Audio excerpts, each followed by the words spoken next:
Hello everyone, how are you all? Today we will discuss about the new lecture series of class 11th that is based on the animal diversity, or you can say animal kingdom. Fourth chapter of the class 11th, in which we will discuss about the diversity that is totally based on animals and particularly divided into chapter that is animal kingdom. Okay, so this is totally chapter based on fourth chapter, that is animal kingdom. Unit is totally based on this, in which we classify the animals into different taxonomic categories on the basis of their similar characters and differences followed by them. So let's start. First of all, we have to divide the animals into two main classes, that is invertebrates and vertebrates. Two categories, invertebrates and vertebrates. First of all what are invertebrates? सबसे पहला हमारे दिमाग में यही आता है कि invertebrates क्या होते हैं. Invertebrates are those animals which do not possess any kind of vertebral column, यानी वर्टिब्रल कॉलम जिसके अंदर क्या है, एब्सेंट है, वो सारे क्या है बच्चे, वो इनवर्टिब्रेट्स के अंदर आएंगे. और जिनके अंदर वर्टिब्रल कॉलम प्रेजेंट है वो किसके अंदर आएंगे, वर्टिब्रेट्स के अंदर. क्लियर है इतनी बात? सेकंड जो है हमारी स्लाइड है उसके अंदर यही डिस्कस किया हुआ है. Animals which possess the vertebral column are considered as vertebrates. Lion का एग्जांपल दिया है, एलिफेंट का एग्जांपल दिया है, फिश का एग्जांपल दिया है, बर्ड्स का दिया है, मंकी का दिया है. ये सारे किसके एग्जांपल है बच्चे, वर्टिब्रेट्स के अंदर आते हैं. क्लियर है इतनी बात? अभी जो हमें डिस्कस करना है वो किसके बारे में करना है, इनवर्टिब्रेट फाइला के बारे में. इसके बारे में इनवर्टिब्रेट्स के अंदर. ठीक है, अब इनवर्टिब्रेट्स के अंदर मेनली 10 मेजर फाइला है. कितने हैं? 10. ठीक है, सबसे पहले जो आता है वो क्या आता है, Porifera, then Cnidaria, then Ctenophora, then Platyhelminthes, then Nematoda which is also known as Aschelminthes. Got it? Annelida, Arthropoda, Mollusca, Echinodermata and Hemichordata. These are 10 major phyla that we will discuss in invertebrates. Okay, so let's start up with the first phylum, that is Porifera, which is also known as pore-bearing animals, which is divided under the subkingdom Parazoa. In which kingdom? Parazoa. It is kind of a blind shoot according to the evolutionary history. So let's start up with the characteristics of phylum Porifera. First of all,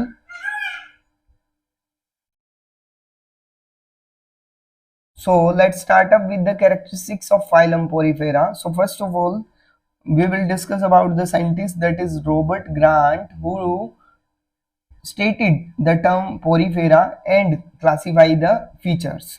देखो बच्चे, सबसे पहले किसने बताया, Robert grant ने. ठीक है, दूसरा नाम क्या है, sponges. Generally marine animals which are found in sea water, right, in which the concentration of salt is high.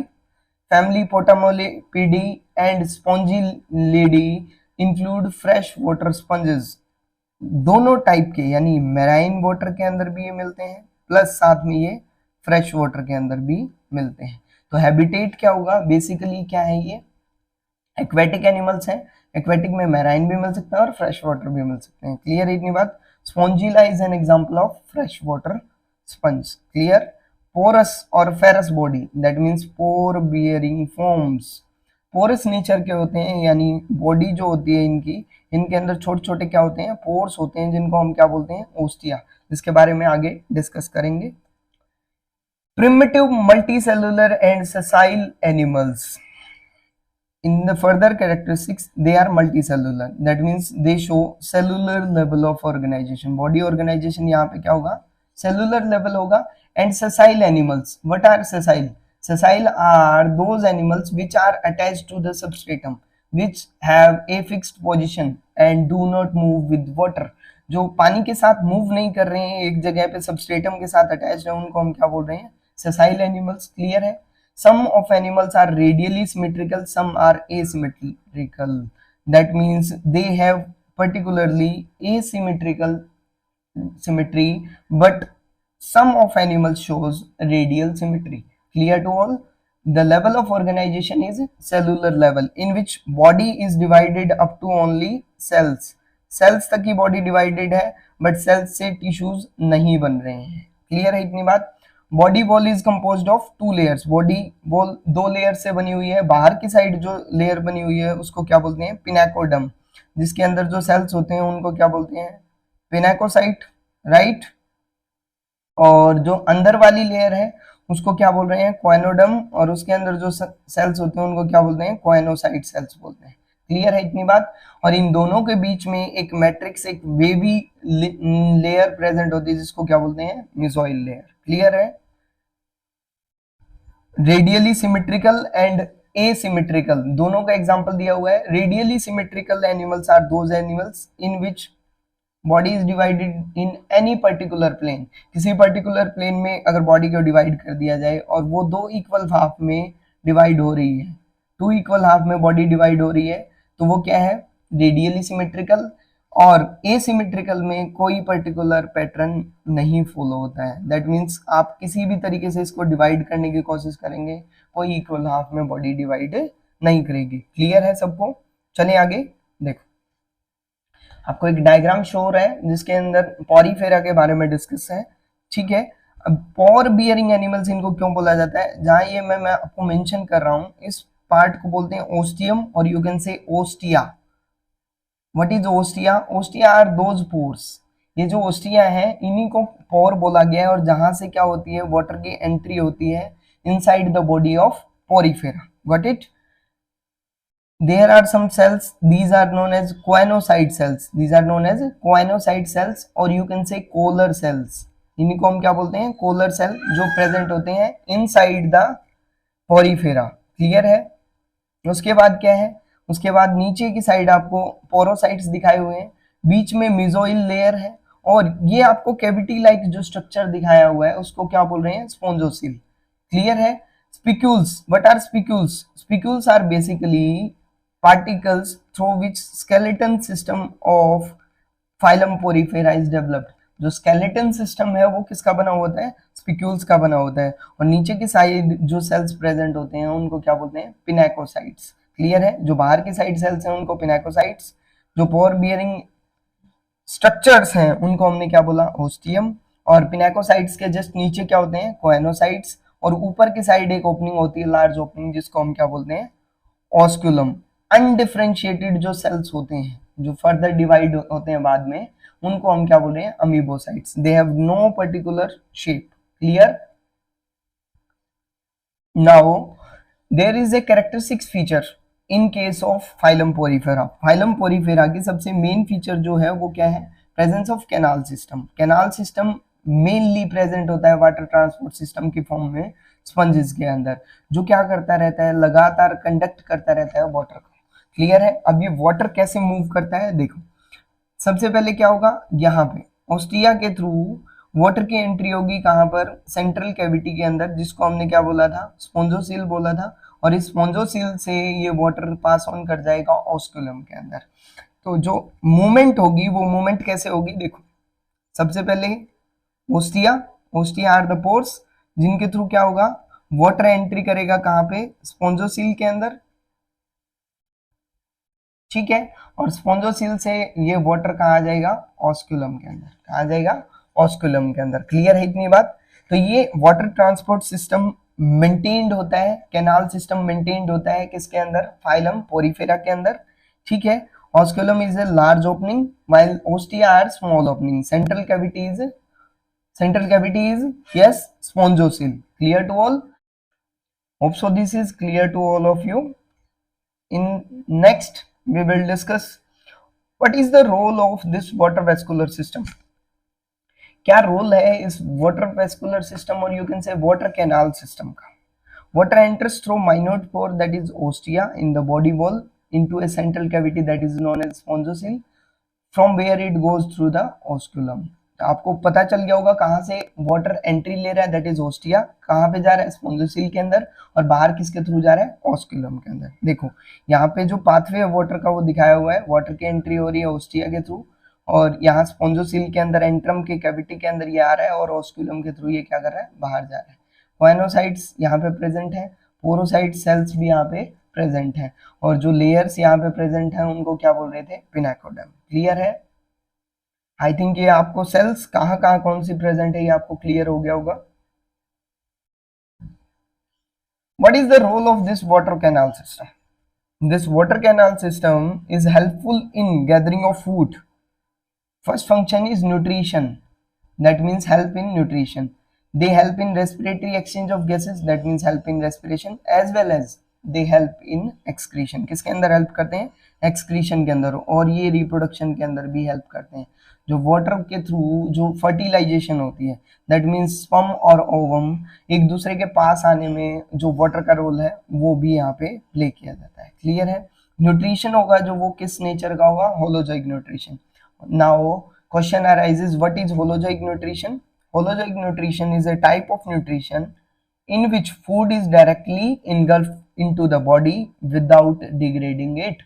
यानी बॉडी के अंदर डायरेक्टली हम फूड को लेकर के जा रहे हैं और उसको अंदर डाइजेस्ट कर रहे हैं, तो वो क्या है, holozoic nutrition. Digestion is mainly intracellular, but in some cases it can be extracellular. Clear to all? Reserved food are stored in cells called thesmocytes. Now the question arises here, what are thesmocytes? Thesmocytes are those cells which are responsible for storage of food. Storage of food. Thesmocyte cells are responsible for the storing of food. Clear to all? In the phylum Porifera, sexes are not separate. That means in a single body, male as well as female, both the gametes are present and formed, and this condition is known as hermaphrodite. Hermaphrodite is those animals in which there is no clear differentiation between the sex. Both the sexes are present in a single body. They can be also known as monoecious condition, or you can say these are bisexual in nature. Clear to all? In case of phylum Porifera, they mainly show fragmentation or budding. Mainly show fragmentation in case of asexual reproduction, while in case of sexual reproduction, they possess the formation of gametes. That means they show both type of reproduction, either it is asexual, either it is sexual. Clear to all?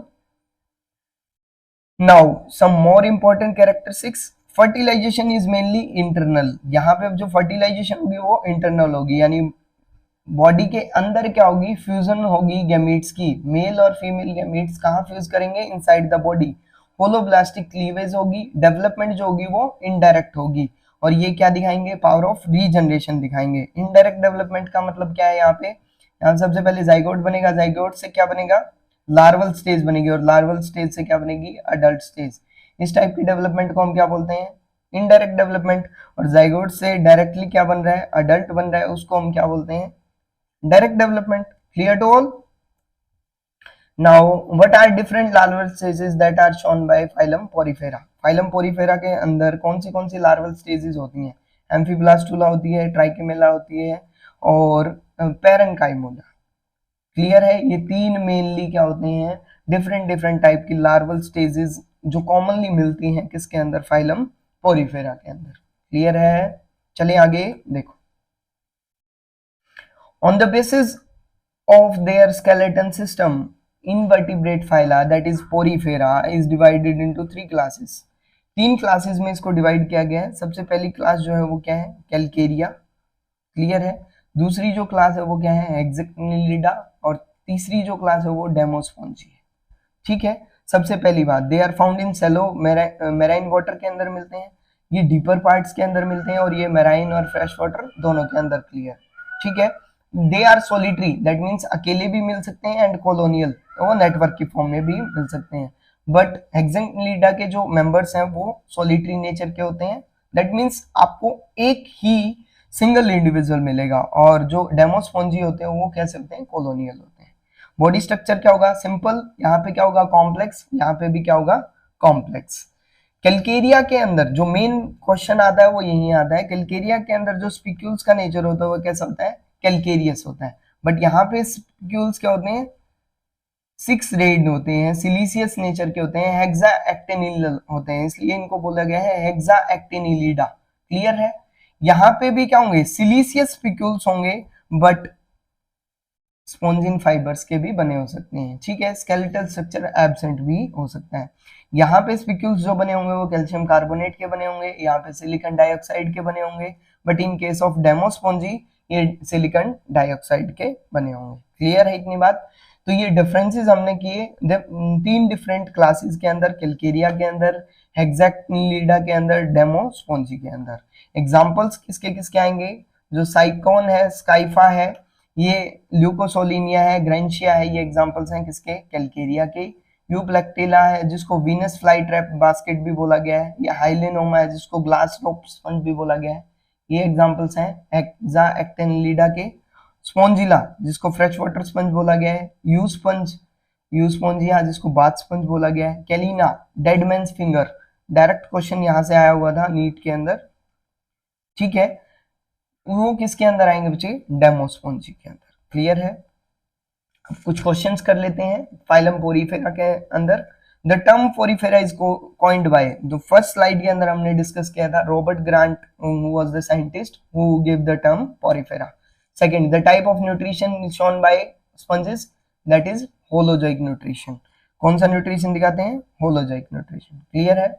In class Calcarea, अभी हमने पढ़ा था Calcarea के बारे में, the spicules are made up of calcareous, calcareous होते हैं, और जो इसके अंदर मॉलिक्यूल होता है वो कौन सा होता है? CaCO3। क्लियर है? एग्जाम्पल फॉर क्लास डेमोस्पोंजी, डेमोस्पोंजी के लिए जो एग्जाम्पल था वो किसका था? यूस्पोंजिया का। क्लियर है इतनी बात? ठीक है, आंसर क्या आ जाएगा? यूस्पोंजिया। नेक्स्ट लेक्चर के अंदर हम डिस्कस करेंगे फाइलम निडेरिया क्या होता है और सिलेंट्रेटा क्या होता है, इसके अंदर क्या क्या कैरेक्टरिस्टिक्स हैं। होप सो ये लेक्चर आपको समझ आया होगा। इसके अंदर आपने क्या क्या डिस्कस किया, फाइलम पोरीफेरा के बारे में पढ़ा, उनको पॉर बियरिंग एनिमल्स क्यों बोला गया, प्रिमिटिव मल्टीसेलुलर एनिमल्स क्यों बोला गया, ठीक है। क्या उसके अंदर मेन कैरेक्टर कौन सा होता है, वाटर कैनाल सिस्टम का क्या काम है, रेस्पिरेशन में हेल्प करता है, एक्सक्रीशन में हेल्प करता है, ये सारी चीजें हमने डिस्कस की। होप सो ये वीडियो आपको पसंद आई होगी। अगर आपको वीडियो पसंद आई है तो हमारे चैनल को सब्सक्राइब जरूर कीजिए। Thank you.